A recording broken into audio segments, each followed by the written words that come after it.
BSF के 2000 से ज्यादा शहीद सीमा प्रहरियों को मनपूर्वक याद करना चाहता हूं। जब से बीएसएफ की स्थापना हुई तब से ये सीमा प्रहरियों ने ना धूप देखी, ना ठंड देखी, बारिश, कहीं पर घने जंगल, कहीं पर बर्फीली चोटियां, 45 डिग्री टेम्परेचर से लेकर -45 डिग्री टेम्परेचर तक हमारे सीमा प्रहरियों ने भारत की सीमाओं की सुरक्षा का जो उनको दायित्व सौंपा गया है, इसका बहुत अच्छे तरीके से कर्तव्यपरायणता, वीरता, साहस और सर्वोच्च बलिदान की भावना के साथ निर्वहन किया है। और एक करते करते हमारे 2000 साथी अपना सर्वोच्च बलिदान देकर भारत की सुरक्षा के लिए अपना बलिदान दिए हैं। ये 2000 सीमा प्रहरियों का बलिदान न केवल बीएसएफ, न केवल भारत सरकार, 140 करोड़ भारतीयों पर बीएसएफ का एक प्रकार से ऋण है और उस पर पूरा देश गर्व करता है। आज मैं यहां पर आया हूं तब मुझसे वृक्षारोपण कराया गया और आयोजकों को मैं बहुत बहुत साधुवाद देना चाहता हूं कि खिजड़ी के वृक्ष का वृक्षारोपण मुझसे कराया गया। हम सब जानते हैं ये रेगिस्तान में खिजड़ी का वृक्ष एक तरीके से रेगिस्तान की तो संभाल करता ही है, मगर पूरे रेगिस्तान के लिए ये एक प्रकार से कल्प वृक्ष से जरा भी कम नहीं। और आप लोगों ने, पूरे सीमा प्रहरियों ने वृक्षारोपण के लिए भी बहुत बड़ा योगदान किया है। 2019 में जब तय किया गया कि सभी सीएपीएफ वृक्षारोपण करेंगे, तब लुटियन के गलियारों में बहुत चर्चा थी इस विषय की, मगर अलग अलग भाव से निर्णय को देखने वाले सभी लोगों को मैं आज कहना चाहता हूं कि पीछे मुड़कर देखते हैं तो 7 साल में 7 करोड़ 35 लाख वृक्ष हमारे जवानों ने बोने का काम किया है, जो आने वाले दिनों में जलवायु परिवर्तन और पृथ्वी के तापमान दोनों के लिए बहुत बड़े उपकारक सिद्ध होने वाले हैं। मित्रों, आज कार्यक्रम तो आपकी चौकी का विजिट का था, मगर मेरे हाथों से महिला बैरकों का उद्घाटन भी कराया है। जब हमने ये तय किया कि जेंडर न्यूट्रल तरीके से हर काम में हमारे देश की बेटियों का सहयोग लिया जाएगा, इनको मौका दिया जाएगा, तब एक विवाद था कि बॉर्डर की सुरक्षा में बेटियां क्या कर सकती है और उनकी सुविधाओं का क्या। मगर मुझे कहते हुए आनंद है, बेटियों ने बेटों से 2 कदम आगे बढ़कर सुरक्षा में अपना योगदान दिया है। और जहां तक सुविधाओं का सवाल है, सैन्य 2030 तक सारी बेटियों के लिए हम सुविधा भी सुनिश्चित कर लेंगे। राजस्थान में 79 बैरक स्वीकृत हुए हैं, लगभग 40 करोड़ के खर्चे से। उसमें से 67 बैरक आज जो 14 लोकार्पित हुए, इसके साथ 67 बैरक का काम समाप्त हो गया है। अब सिर्फ 12 बैरक बाकी है जिनका कार्य प्रगति पर है, और मैं आशा रखता हूं कि कुल मिलाकर बीएसएफ जिन सीमाओं की चौकी करती है, निगरानी करती है, वो सीमाओं पर 360 बैरक 200 करोड़ के खर्चे से बनने थे। इस समाप्त होने के बाद हमारी बेटियों के लिए यहाँ ड्यूटी करना बहुत सुविधापूर्ण होगा। मैं बीएसएफ के जवानों का ऑपरेशन सिंदूर के दौरान जो प्रदर्शन रहा, उसकी भी भूरी भूरी प्रशंसा करना चाहता हूं। हर जगह पे जहां मोर्चा संभाला था बीएसएफ ने, वो डट कर रहे, न केवल डट कर रहे, सीमांत जिलों के नागरिकों का हौसला बनाए रखने में भी बीएसएफ ने बहुत बड़ा योगदान किया, और जहां जरूरत पड़ी वहां पाकिस्तान को मुंह तोड़ जवाब देने का काम भी बीएसएफ के जवानों ने किया, जो आपकी हमेशा की परंपरा है। मित्रों, आज मैं ऐतिहासिक चौकी सांचू पर आया हूं। मेरे मन में कई समय से, कितने ही समय से एक इच्छा थी कि सांचू चौकी को एक बार देख कर आए। मैं भारत सरकार में गृह मंत्री बनने के पहले भी इच्छा थी, और आज बीएसएफ ने मेरा कार्यक्रम सांचू की ऐतिहासिक चौकी पर लगाया है। ये मेरे लिए बहुत हर्ष का विषय है।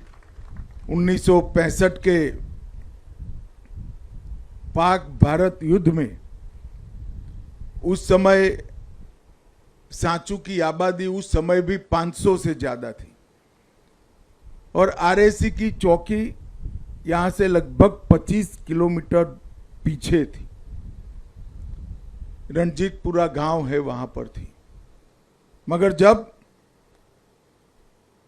3 आरएसी और 13 ग्रेनेडियर के जांबाज जवानों ने सूचना मिली कि सांचू पर कब्जा करने के लिए पाकिस्तान ने शुरुआत करी है, तब भीषण हमला कर सांचू को भारत की सीमा में रखने का काम हमारे जवानों ने किया था, और पाकिस्तान को पीठ दिखाकर यहां से भागना पड़ा था। आज भी 3 आरएसी हर वर्ष बड़े गर्व के साथ विजय उत्सव बनाती है, जो अब 12वीं वाहिनी बीएसएफ की बन चुकी है, और वो विजय दिन का नाम भी सांचू दिवस रखा गया है। ये पोस्ट भारत के युद्धों के इतिहास में स्वर्णिम अक्षरों से अंकित है। आज मैं भी वही भूमि पर खड़ा रहकर आपसे बात कर रहा हूं। ये मेरे लिए बहुत बहुत आनंद का विषय है। मित्रों, 179वीं बटालियन की एक बहुत महत्वपूर्ण बीओपी है, और हमने पूरे राजस्थान के रेगिस्तान में एक लेटरल रोड के निर्माण का कार्य शुरू किया है, जो आपकी ढेर सारी असुविधाओं को समाप्त करने में काम आएगा। लगभग 1096 किलोमीटर लंबी लेटरल रोड और 520 किलोमीटर लंबी एक्सियल रोड, ये दोनों मिलाकर बीएसएफ के जवानों की सारी सुविधाओं की भी चिंता करेंगे, और कनेक्टिविटी को भी बहुत लाइव और उपयोगी बनाएंगे। यहां पर ही न्यू डिजाइन फेंसिंग लगाने का काम चल रहा है, और राजस्थान की लगभग 180 चौकियों पर पीने का पानी पाइपलाइन से पहुंचाने का भी काम पूर्ण हुआ है। मित्रों, अब हमने बीएसएफ की परंपरागत ड्यूटी को नए डायमेंशन से देखना पड़ेगा। अब तक जो हम करते आए हैं, सीमा के उस पार से कोई हमारी सीमाओं का अतिक्रमण न करे, अवैध स्मगलिंग पर नजर रखना, घुसपैठ पर नजर रखना और अहरनिश इनकी सीमा पार की गतिविधियों को हमारे सुरक्षा के दृष्टिकोण से नजर में रखकर हमारी तैयारियों को भी पैनी करना। मगर अब जिस तरह से देश को नुकसान करने के लिए आमादा जो तत्व है वो टेक्नोलॉजी का उपयोग कर रहे हैं, उसको देखते हुए भारत सरकार ने कुछ साल पहले एक निर्णय किया था। हालांकि राजस्थान में इसका कोई बहुत फर्क नहीं पड़ता है कि बीएसएफ का कार्यक्षेत्र 15 किलोमीटर से बढ़ाकर हमने 50 किलोमीटर करा। उस वक्त गृह मंत्रालय में और कंसर्न राज्य में बड़ी बहस छिड़ी थी कि ये क्या जरूरी है। तब मैंने ज्यादा कोई जवाब नहीं दिया था और हमने एक निर्णय कर दिया था। वो निर्णय करने के पीछे एक मंशा थी कि सिर्फ सीमाओं की सुरक्षा कर कर हम देश की सुरक्षा सुनिश्चित नहीं कर सकते। हमने क्षेत्रीय सुरक्षा का राज्य सरकारों के साथ रहकर चिंता भी करना पड़ेगा और वो जिम्मेदारी का निर्वहन भी करना पड़ेगा। हमारी जिम्मेदारी है कि सीमा से नजदीक 50 किलोमीटर के किसी भी गांव में कोई अवैध निर्माण होता है तो हम सिविल प्रशासन को सूचित करें, कलेक्टर को सूचित करें, एसपी को सूचित करें। हमारी जिम्मेदारी है कि 50 किलोमीटर की बॉर्डर तक के सभी गांवों में जनसांख्यिकी का परिवर्तन हो रहा है, कृत्रिम परिवर्तन हो रहा है, तो उसके प्रति सजग रहकर राज्य सरकार को आगाह करें। हमारी जिम्मेदारी है कि ड्रोन और अन्य उपकरणों से नारकोटिक्स और हथियारों की स्मगलिंग होती है तो इसको कठोरता के साथ बंद करने के सारे उपाय हम करें। भारत सरकार ड्रोन रोधी संयंत्र लगाने की शुरुआत अगले 6 माह में ही कर लेगी, परंतु ड्रोन उतरता तो भारत की भूमि में है। कौन रिसीव करता है, कौन इसके अंदर के मटेरियल को देश विरोधी कार्यों के लिए उपयोग करता है, इस पर हमारी पैनी नजर होनी चाहिए। और इसके लिए, इसके न्यूट्रलाइजेशन के लिए सिविल अथॉरिटी और डिस्ट्रिक्ट पुलिस से हमारा जीवंत संपर्क होना चाहिए और परिणाम लक्षी कार्यवाही भी हमने करनी पड़ेगी। सीमांत गांवों का विकास नरेंद्र मोदी जी ने जो योजना बनाई है इसके तहत हो रहा है, वाइब्रेंट विलेज प्रोग्राम के तहत।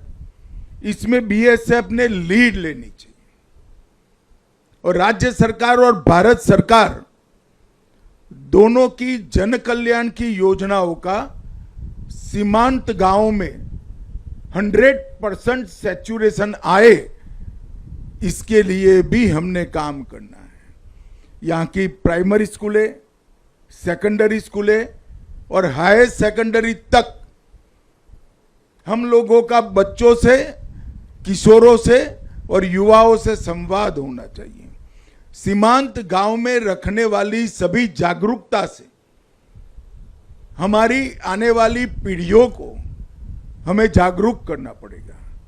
और ये बीएसएफ, सेना और जागरूक नागरिक, ये तीनों मिलकर एक मजबूत सुरक्षा की ग्रिड बना सकते हैं। और इसके साथ साथ यहाँ की सरकार का स्थानीय प्रशासन, ये चतुष्कोण जब तक हम समाप्त नहीं करते हैं, कभी भी हम सुरक्षित सीमा की कल्पना नहीं कर सकते। सरहद के उस पार से पैदा होने वाले सारे खतरों पर हमारी नजर तो होनी ही चाहिए, मगर सरहद के उस पार से सरहद के अंदर जिन लोगों का उपयोग कर आंतरिक खतरा होता है, उस पर भी हमारी नजर होनी चाहिए और उसको भी निर्दयता के साथ कानून के तहत कार्यवाही करनी चाहिए। इस प्रकार की एक चतुष्कोणीय सुरक्षा ग्रिड ही हमारे कंप्लीट सुरक्षा ग्रिड की कल्पना को पूरी कर सकती है। मैं कुछ दिन पहले बिहार के सीमांचल में गया था। वहां पर एक डिटेल मीटिंग इस बारे में स्थानीय प्रशासन और बिहार सरकार के साथ हुई थी।